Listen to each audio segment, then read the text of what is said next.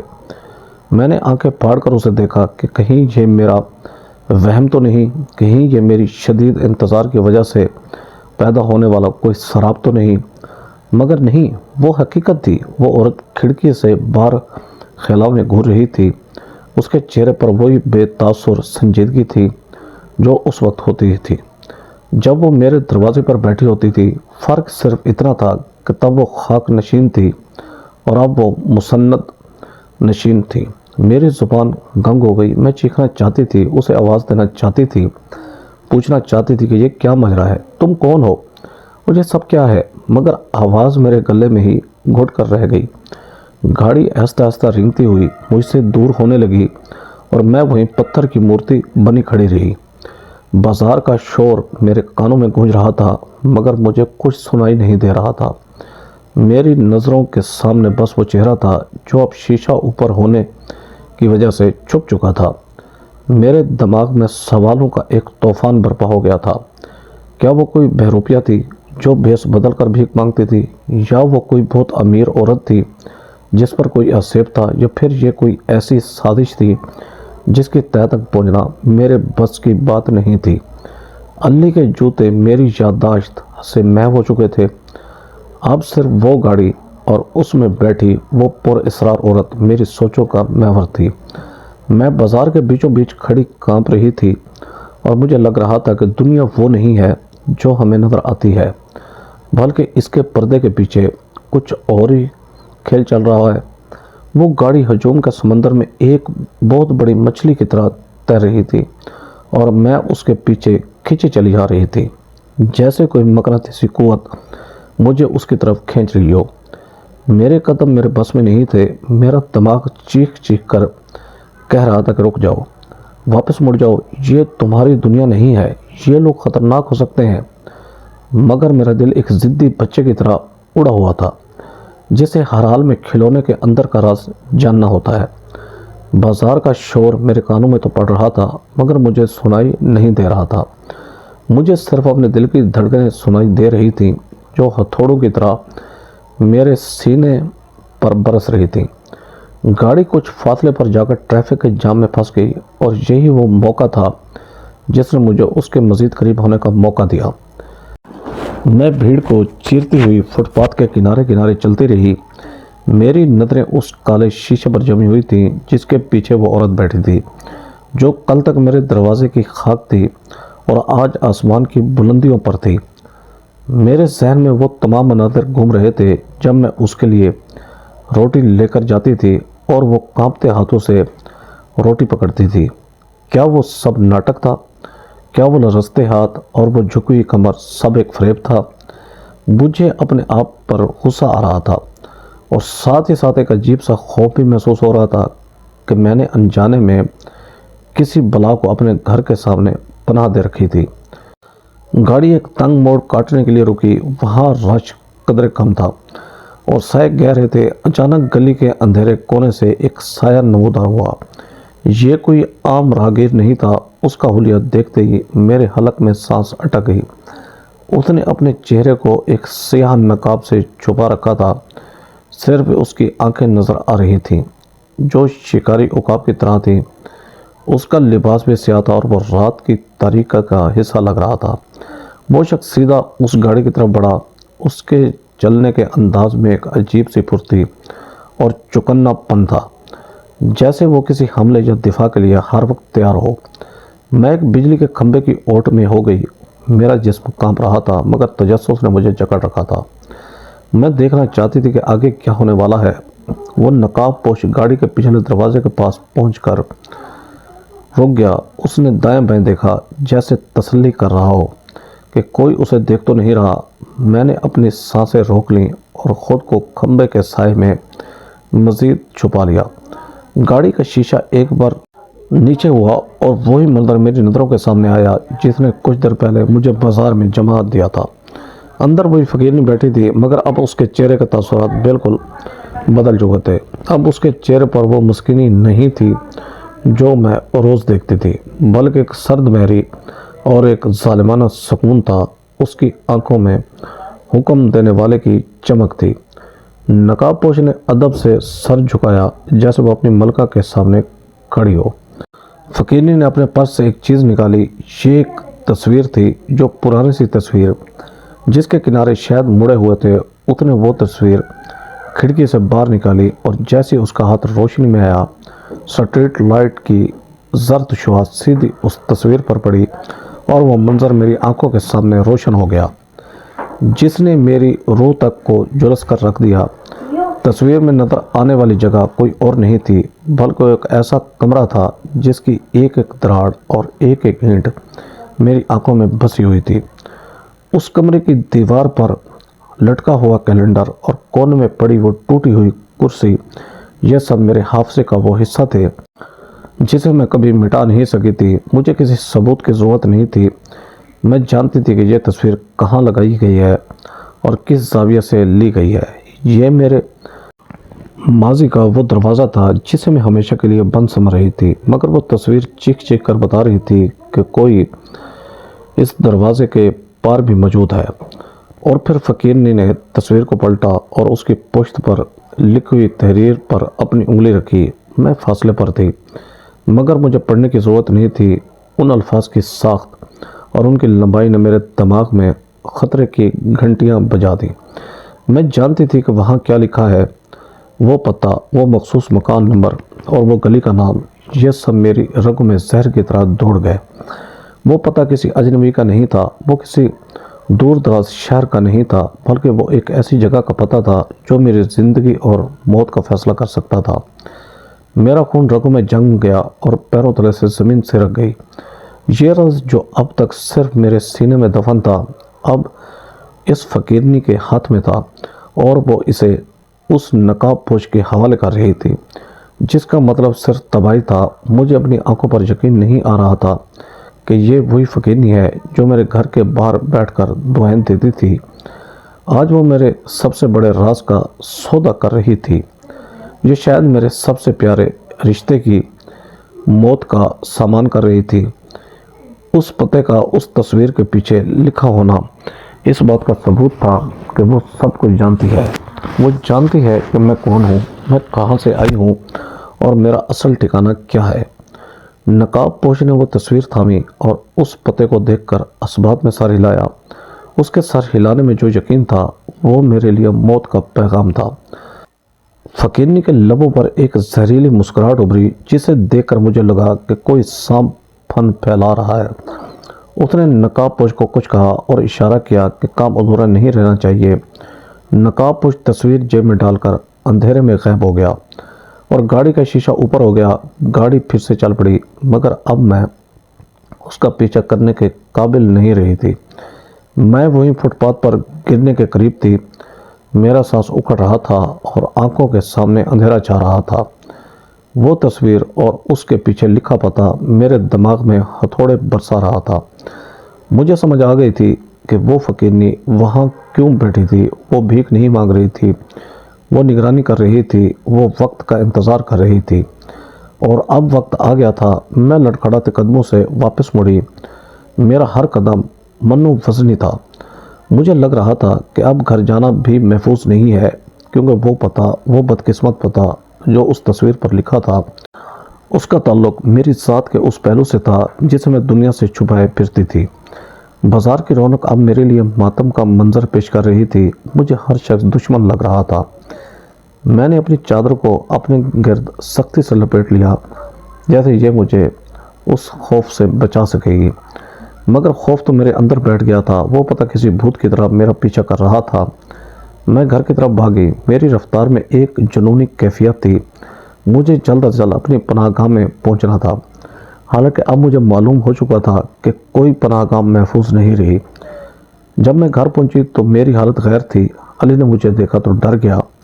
امی، آپ کو کیا ہوا ہے؟ اس نے پوچھا، مگر میں اسے کیا بتاتی کہ میں نے اپنی موت کا پروانہ دیکھ لیا ہے۔ جب میں نے وہ راز فاش ہوتے دیکھ لیا ہے جس کی قیمت ہماری زندگیاں ہیں۔ میں نے اسے سینے سے لگا لیا اور زور زور سے رونے لگی۔ وہ معصوم بچہ میری حالت دیکھ کے سہم گیا، مگر میں اسے یہ نہیں بتا سکتی تھی کہ جس جوتے کی دکان پر میں گئی تھی وہاں سے میں جوتے نہیں بلکہ خوف کا ایک ایسا جوڑا پہن کر آئی ہوں جو اب عمر بھر میرے پیروں سے نہیں اترے گا۔ وہ تصویر اور وہ کمرہ اور وہ مخصوص پتہ میرے ذہن کے پردے میں کسی فلم کی طرح بار بار چل رہا تھا، اور میں سوچ رہی تھی کہ کیا اب بھاگنے کا وقت آ گیا ہے یا پھر مقابلہ کرنے کا، مگر مقابلہ کس سے؟ اس طاقتور عورت سے جو اشاروں پر موت بانٹتی ہے، یا اس ماضی سے جو اس پتے کی شکل میں میرے سامنے آ کھڑا ہوا تھا؟ رات کا سناٹا گہرا ہو چکا تھا، مگر میرے اندر کا شور مجھے پاگل کر رہا تھا۔ میں جانتی تھی کہ وہ نقاب پوش اب اس پتے کی طرف بڑھ رہا ہے، اور میں یہاں ہاتھ پر ہاتھ دھرے بیٹھی تھی۔ میری بے بسی میرے آنسوں کی شکل میں بہہ رہی تھی، اور میں صرف خدا سے خیر کی دعا مانگ سکتی تھی، کیونکہ اب تدبیر کا وقت گزر چکا تھا اور تقدیر کا لکھا سامنے آ رہا تھا۔ رات کے اس پچھلے پہر کی ہولناک خاموشی میرے ذہن میں اس پرانی رات کی یادیں تازہ کر رہی تھی جب میری زندگی کا ورق پلٹا تھا۔ وہ رات بھی ایسی ہی سرد اور بے رحم تھی جب میرا سہاگ اجڑا۔ ابھی کچھ ہی دن ہوئے تھے اور میں اپنی خالی گود اور ویران گھر کے ماتم میں غرق تھی۔ میرا شوہر مجھے اس دنیا میں بالکل تنہا چھوڑ کر جا چکا تھا، اور میرے پاس جینے کی کوئی وجہ باقی نہیں رہی تھی، اور میں اس رات شدت غم سے گھبرا کر گھر سے باہر نکل آئی تھی۔ گلیوں میں بھٹک رہی تھی کہ شاید موت مجھے گلے لگا لے، مگر موت کی جگہ زندگی میرا انتظار کر رہی تھی۔ کوڑے کے ڈھیر کے پاس سے گزرتے ہوئے مجھے بلکنے کی آواز آئی، ایک ایسی کمزور اور لرزتی ہوئی آواز جس نے میرے قدم جکڑ لیے تھے۔ میں نے ڈرتے ڈرتے آگے بڑھ کر دیکھا تو وہاں غلاظت اور کوڑے کے درمیان ایک پھٹے ہوئے کمبل میں لپٹا ہوا گوشت کا ایک ننھا سا لوتھڑا پڑا تھا۔ وہ سردی سے نیلا پڑ رہا تھا اور اس کی سسکیاں مدھم ہوتی جا رہی تھیں۔ یہ وہی لمحہ تھا جب میری سوئی ہوئی ممتا جاگ اٹھی۔ میں نے دائیں بائیں دیکھا کہ شاید کوئی بدبخت اسے یہاں چھوڑ کر ابھی گیا ہو، مگر وہاں دور دور تک کوئی نہیں تھا، صرف آوارہ کتے تھے جو اس پر شکار نظریں جمائے ہوئے بیٹھے تھے۔ میں نے ایک لمحے کی تاخیر کیے بغیر اس ننھی سی جان کو اپنی باہوں میں بٹھا لیا۔ اس کے ٹھنڈے جسم کو اپنے سینے کی گرمائش دی تو اس نے رونا بند کر دیا اور میری طرف اپنی چھوٹی چھوٹی آنکھوں سے دیکھا۔ ان آنکھوں میں ایک ایسا سوال تھا، ایک ایسی اپیل تھی جس نے مجھے اپنا غلام بنا لیا۔ میں اسے گھر لے آئی، اسے نہلایا، دھلایا اور سینے سے لگا لیا۔ یوں لگا جیسے خدا نے میری کو خالی گود بھرنے کے لیے فرشتے بھیج دیے ہوں۔ یہ علی تھا، میرا علی، جسے میں نے کوڑے کے ڈھیر سے اٹھا کر اپنے دل کا ٹکڑا بنا لیا تھا۔ لوگ باتیں بناتے تھے، محلے والے انگلیاں اٹھاتے تھے کہ یہ بچہ کس کا ہے اور کہاں سے آیا ہے، مگر میں بحری ہو گئی تھی۔ مجھے کسی کی پرواہ نہیں تھی سوائے اس ننھی جان کے جس کی سانسیں اب میری سانسوں کے ساتھ جڑ چکی تھیں۔ جیسے جیسے وہ بڑا ہوتا گیا میرا خوف بھی بڑھتا گیا۔ مجھے ہر وقت دھڑکا لگا رہتا تھا کہ کہیں وہ ظالم لوگ واپس نہ آ جائیں جنہوں نے اسے کوڑے پر پھینکا تھا، یا کہیں کوئی دعوے دار نہ اٹھ کھڑا ہو۔ اسی خوف کے مارے میں نے وہ محلہ، وہ گلی، وہ شہر ہی چھوڑ دیا۔ میں نہیں چاہتی تھی کہ علی کے ماضی کا کوئی بھی سایہ اس پر پڑے۔ میں اسے لے کر اس نئے اور اجنبی گاؤں میں آ گئی جہاں میں کوئی نہیں جانتا تھا۔ میں نے محنت مزدوری کی، لوگوں کے کپڑے سیے، گھروں میں کام کیا اور علی کو پالا۔ اسے کبھی احساس نہیں ہونے دیا کہ وہ میرا خون نہیں ہے، بلکہ وہ تو میرے خون سے بھی زیادہ عزیز تھا۔ میں نے اپنی جوانی، اپنی خوشیاں اور اپنے خواب سب اس پر نچھاور کر دیے تاکہ وہ ایک عزت دار زندگی گزار سکے۔ میں سمجھتی تھی کہ میں نے ماضی کے دروازے ہمیشہ کے لیے بند کر دیے ہیں اور اب کوئی ہم تک نہیں پہنچ سکتا، مگر میں غلط تھی، بہت غلط تھی۔ وہ فقیرنی جو میرے دروازے پر کئی مہینوں سے بیٹھی تھی، وہ دراصل اسی ماضی کی قاصد تھی۔ وہ کوئی بھکارن نہیں تھی، بلکہ ایک شکاری تھی جو اپنے شکار کی نگرانی کر رہی تھی۔ مجھے اب سمجھ آ رہا تھا کہ وہ علی کو اتنی غور سے کیوں دیکھتی تھی۔ وہ اس کے نئے نقش ملا رہی تھی۔ وہ یقین کر رہی تھی کہ یہ وہی بچہ ہے جو برسوں پہلے غائب ہوا تھا، یا جسے غائب کیا گیا تھا۔ وہ تصویر جو اس نے نقاب پوش کو دی تھی، وہ یقیناً علی کے بچپن کی ہوگی، یا پھر اس نشانی کی ہوگی جو اس کے گلے میں تھی جب میں نے اسے اٹھایا تھا۔ ایک چھوٹا سا تعویذ جو میں نے سنبھال کر رکھا تھا مگر کبھی علی کو پہننے نہیں دیا، اسی ڈر سے کہ کہیں کوئی پہچان نہ لے۔ آج وہ سارا ڈر ایک زندہ حقیقت بن کر میرے سامنے کھڑا تھا۔ وہ نقاب پوش علی کو لینے آ رہا تھا، وہ لوگ میرا سہارا چھیننے آ رہے تھے۔ میرا بیٹا، میری کل کائنات، جس کے لیے میں نے دنیا سے ٹکر لی تھی، اب اسے مجھ سے جدا کرنے کی سازش مکمل ہو چکی تھی۔ مجھے یقین تھا کہ وہ فقیرنی اس امیر کبیر خاندان سے تعلق رکھتی ہے جس کا یہ خون ہے۔ شاید وہ دادی ہے یا کوئی اور قریبی رشتہ دار جو اب اپنی نسل کو واپس لینے آئی ہے، یا پھر شاید وہ دشمن ہے جو اس چراغ کو ہی گل کرنا چاہتی ہے جو غلطی سے بچ گیا تھا۔ میرے ذہن میں آندھیاں چل رہی تھیں۔ میں علی کے سرانے بیٹھی اس کے معصوم چہرے کو دیکھ رہی تھی۔ وہ بے خبر سو رہا تھا۔ اسے معلوم بھی نہیں تھا کہ اس کی ماں پر اور اس کی زندگی پر کیا قیامت ٹوٹنے والی ہے۔ میں نے اس کے ماتھے کو چوما اور میرے آنسو اس کے گال پر ٹپک پڑے، مگر میں نے فوراً اپنے آنسو پونچھ لیے۔ یہ وقت رونے کا نہیں تھا، یہ وقت کمزوری دکھانے کا نہیں تھا۔ اگر میں روتی رہی تو صبح کا سورج نکلنے سے پہلے میرا بیٹا مجھ سے چھین لیا جائے گا اور میں خالی ہاتھ رہ جاؤں گی۔ مجھے لڑنا تھا، مجھے اس شیرنی کی طرح بننا تھا جو اپنے بچے کے لیے جنگل کے ہر درندے سے ٹکرا جاتی ہے۔ میں نے گہرا سانس لیا اور اپنے اعصاب کو قابو میں کیا۔ میرے دماغ میں ایک انتہائی خطرناک اور ظالمانہ منصوبہ بن رہا تھا، ایک ایسا منصوبہ جس میں ممتا کی خود غرضی انتہا پر تھی۔ مجھے علی کو بچانے کے لیے کسی بھی حد تک جانا تھا۔ میں نے علی کو جھنجھوڑ کر جگایا اور اس کے کان میں سرگوشی کی کہ اٹھو بیٹا، فوراً نکلنا ہے۔ میں نے اسے بتایا کہ حالات خراب ہیں اور اسے پچھلے دروازے سے کھیتوں کے راستے شہر جانا ہوگا۔ علی کی آنکھوں میں نیند اور خوف تھا، مگر وہ میری گھبراہٹ دیکھ کر بنا سوال کیے اٹھ گیا۔ میں نے اسے جلدی سے تیار کیا، کچھ پیسے دیے اور خدا کے حوالے کرتے ہوئے پچھلے دروازے سے اندھیرے میں دھکیل دیا۔ جب تک وہ نظروں سے اوجھل نہیں ہو گیا میرا دل حلق میں اٹکا رہا۔ علی کے جانے کے بعد میں نے وہ کام کیا جس کے لیے شاید میرا ضمیر مجھے کبھی معاف نہ کرتا، مگر ایک ماں کا ضمیر اس کے بچے کی محبت کے سامنے گونگا ہو جاتا ہے۔ میں سامنے والے گھر گئی جہاں ایک غریب مزدور کا یتیم بچہ رہتا تھا جو اکثر ہمارے گھر کھیلتا تھا اور کبھی کبھی رات کو یہیں سو جاتا تھا۔ میں نے اسے آواز دی، وہ بیچارہ کچی نیند میں اٹھ کر آیا۔ میں نے اسے لالچ دیا کہ آج رات تم علی کے بستر پر سو جاؤ، میں نے تمہارے لیے کھیر بنائی ہے اور وہاں نرم گدا ہے۔ وہ معصوم بچہ خوشی سے چہک اٹھا۔ اسے کیا معلوم تھا کہ وہ نرم گدا آج رات کانٹوں کی سیج بن سکتا ہے۔ میں اسے اپنے گھر لے آئی، اسے پیٹ بھر کر کھانا کھلایا اور پھر علی کے بستر پر لٹا دیا۔ اس پر علی کی وہی چادر اڑا دی جو علی روت لیتا تھا اور کمرے کی روشنی مدم کر دی تاکہ اندھیرے میں چہرہ صاف نظر نہ آئے۔ وہ بچہ فوراً ہی گہری نیند سو گیا۔ اسے علی کی جگہ سوتا دیکھ کر میرے دل میں ایک لمحے کے لیے ٹیس اٹھی کہ میں ایک بے گناہ کو قربانی کا بکرا بنا رہی ہوں، مگر پھر علی کا چہرہ میری آنکھوں کے سامنے آ گیا اور میں پتھر ہو گئی۔ میں نے سوچا کہ اگر وہ لوگ آئیں گے تو اندھیرے میں اسے علی سمجھ کر لے جائیں گے اور اس بچے کو چھوڑ دیں گے، کیونکہ انہیں تو علی چاہیے تھا، اور اتنی دیر میں میرا علی بہت دور نکل چکا ہوگا۔ ایک جوا تھا جو میں نے کھیلا تھا، ایک ایسا جوا جس میں دو پر کسی اور کی جان لگی تھی، مگر جیتنے والا انعام میرا بیٹا تھا۔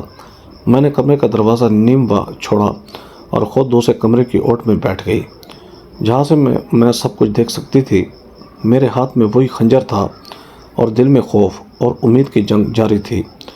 میں اس نقاب پوش کا انتظار کرنے لگی جو موت کا پیغام لے کر آ رہا تھا، اور مجھے یقین تھا کہ جب وہ آئے گا تو اسے بستر پر علی نظر آئے گا، کیونکہ ممتا کی آنکھوں پر پٹی بندی ہوتی ہے اور وہ اپنے بچوں کو بچانے کے لیے پوری دنیا کو آگ میں جھونک سکتی ہے۔ رات کی تاریکی گہری ہو چکی تھی اور اب صرف انتظار تھا اس خونی کھیل کے شروع ہونے کا جس کی بساط میں نے بچھا دی تھی۔ وہ رات میری زندگی کی سب سے بھیانک اور سب سے طویل رات تھی، جب میرے سامنے میرے بچھائے ہوئے جال میں وہ معصوم شکار پھنس گیا۔ نقاب پوش آئے اور اندھیرے میں اس یتیم بچے کو علی سمجھ کر اٹھا لے گئے۔ ان کی گاڑی کے پہیوں کی آواز میرے دل پر ہتھوڑوں کی طرح برس رہی تھی۔ میرا کلیجہ پھٹ رہا تھا اور ضمیر مجھے ملامت کر رہا تھا کہ میں نے اپنی ممتا کے لیے ایک بے گناہ کی بلی چڑھا دی، مگر اس وقت میرے پاس پچھتاوے کا وقت نہیں تھا۔ مجھے اس قربانی کو رنگا نہیں جانے دینا تھا۔ میں نے فوراً اپنا مختصر سا سامان اٹھایا اور پچھلے دروازے سے نکل کر دیوانہ وار کھیتوں کی طرف بھاگی، جہاں میرا علی میرا انتظار کر رہا تھا۔ رات کی تاریکی اور جنگل کے سناٹے میں جب میں نے علی کو صحیح سلامت دیکھا تو میری جان میں جان آئی۔ ہم نے پیچھے مڑ کر نہیں دیکھا۔ ہم نے وہ گاؤں، وہ گھر اور وہ یادیں سب وہی چھوڑ دیں اور ایک نامعلوم منزل کی طرف چل پڑے۔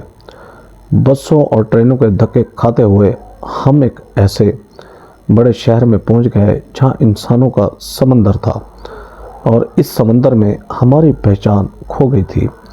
ہم نے یہاں اپنی زندگی کا نیا باب شروع کیا۔ ایک چھوٹا سا کرائے کا مکان لیا اور میں نے دوبارہ محنت مزدوری شروع کر دی۔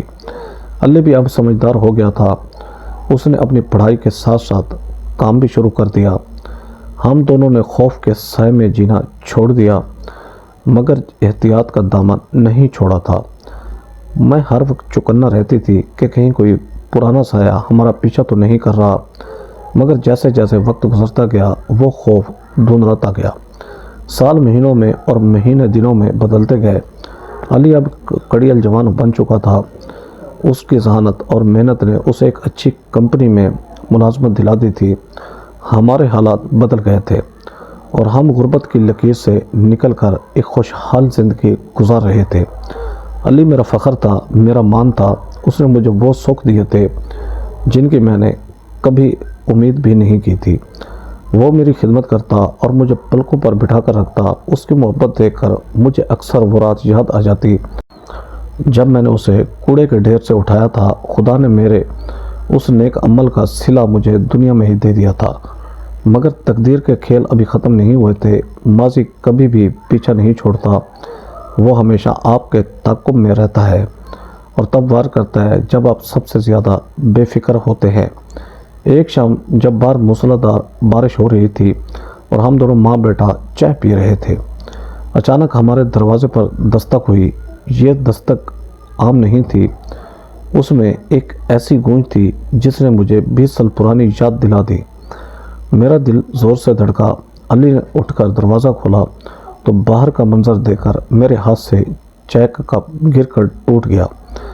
دروازے پر وہی بڑی سیاہ گاڑی کھڑی تھی اور اس کے ساتھ 2 قد آور باڈی گارڈز کھڑے تھے، اور ان کے درمیان وہی فقیرنی کھڑی تھی، مگر اب وہ فقیرنی نہیں لگ رہی تھی۔ وہ وقت کے ساتھ بوڑھی ضرور ہو گئی تھی۔ اس کی کمر جھک گئی تھی اور چہرے پر جھریوں کا جال مزید گہرا ہو گیا تھا، مگر اس کی آنکھوں میں وہی پرانی چمک اور وہی جاہ و جلال تھا۔ اس نے مہنگا ترین لباس پہن رکھا تھا اور ہاتھوں میں ہیرے کی انگوٹھیاں جگمگا رہی تھیں۔ علی حیرت سے اسے دیکھ رہا تھا، مگر میں اسے پہچان گئی تھی۔ یہ وہی عورت تھی جس نے میری نیندیں حرام کی تھیں۔ وہ بغیر اجازت اندر داخل ہوئی اور سیدھی میرے سامنے آ کر کھڑی ہو گئی۔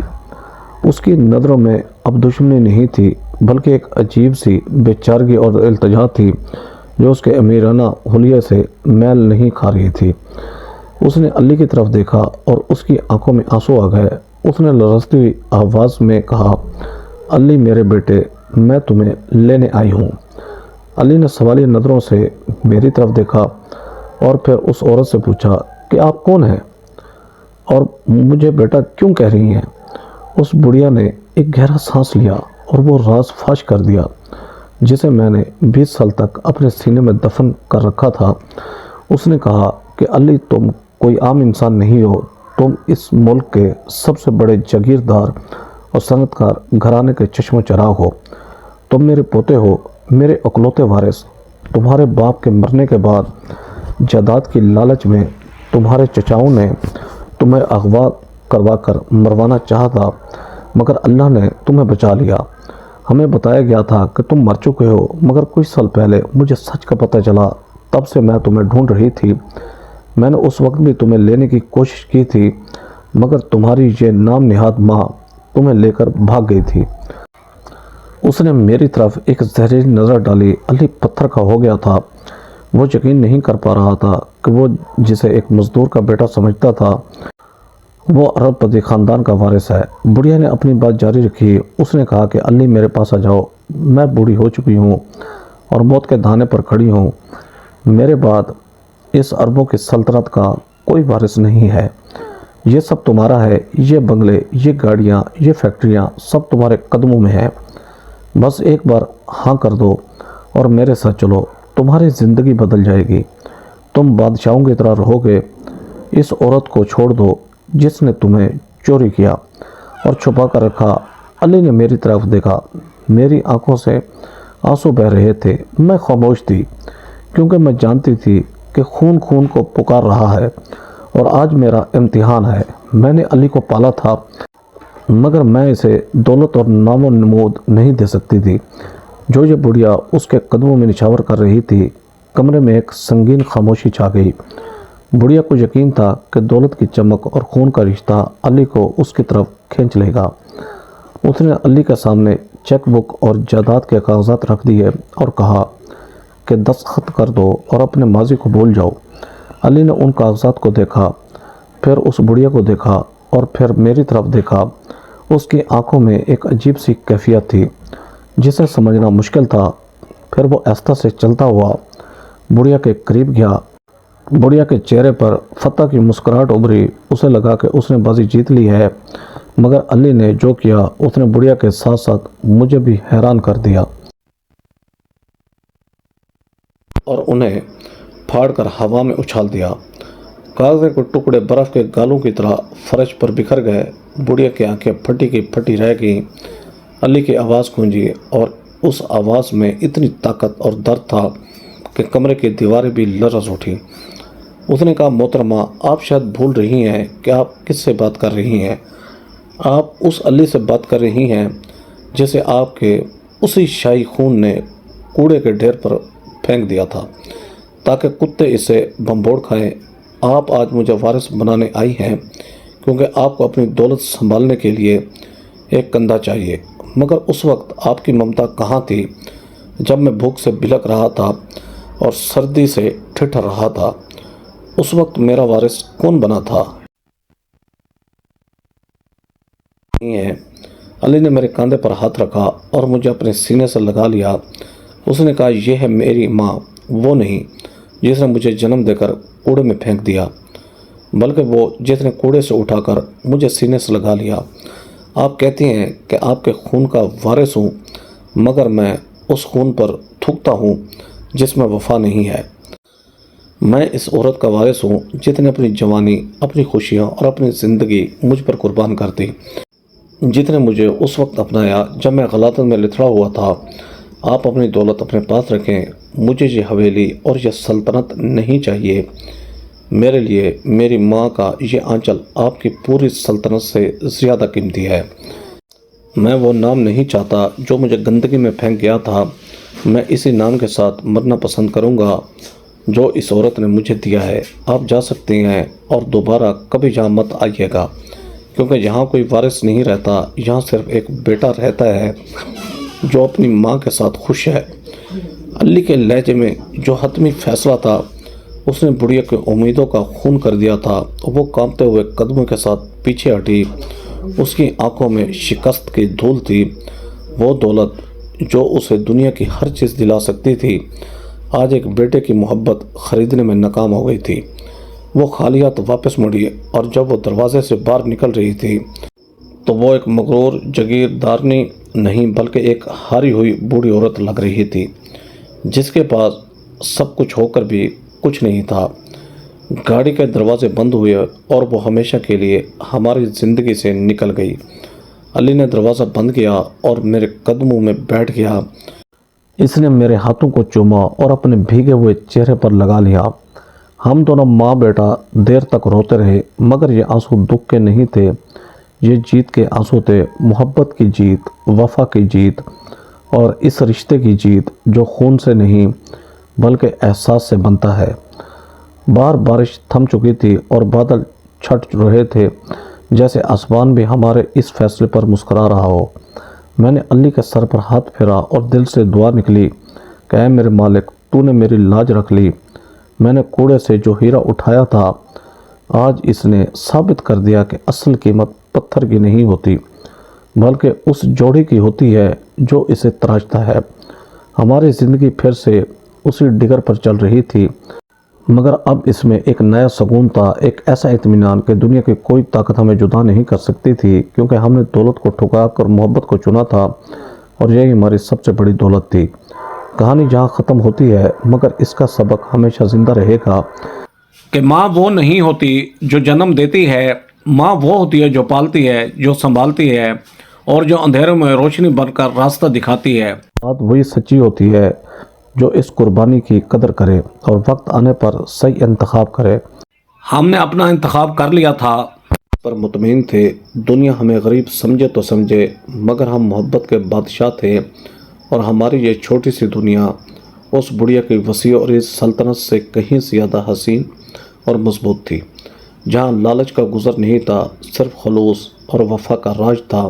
دوستو، اپنی محبت کا اظہار کامنٹ باکس میں ضرور کیجیے گا۔ ایسی سبق آموز سٹوری ویڈیو دیکھنے کے لیے ویڈیو کو لائک کریں، ہمارے چینل شوکت وائس کو سبسکرائب کر کے بیل آئیکن کو دبا کر آل پر کلک کر دیں تاکہ آپ کو ہر آنے والی نیو ویڈیو کا نوٹیفیکیشن سب سے پہلے ملے۔ Thanks for watching. اللہ حافظ۔